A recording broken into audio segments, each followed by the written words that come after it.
Sosok Kode Blue dituding Farida Nurhan larikan anak gadis orang.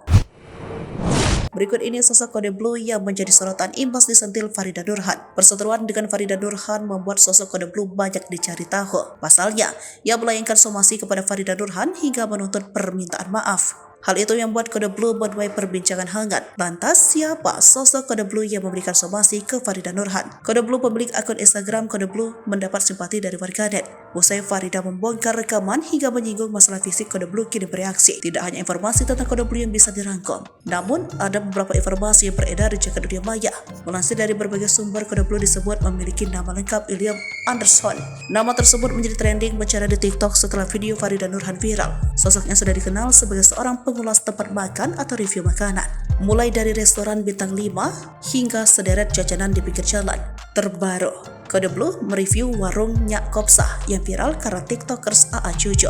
Memantau dari Instagram miliknya, ia tidak pernah menunjukkan batang hidungnya.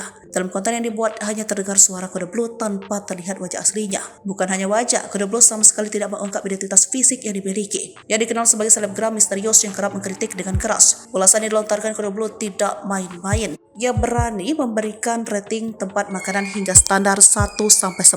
Di balik itu, ternyata Kode Blue baru memulai perjalanan sebagai konten kreator review makanan sejak bulan Mei 2023. Kini namanya viral di media sosial karena Farida Nurhan. Perseteruan keduanya membuat suasana semakin memanas hingga berujung pada niat melaporkan ke polisi. Saat ini Kode Blue menanti itikat baik Farida untuk meminta maaf dan klarifikasi. Ia tidak terima atas masalah fisik yang diungkit oleh Farida Nurhan.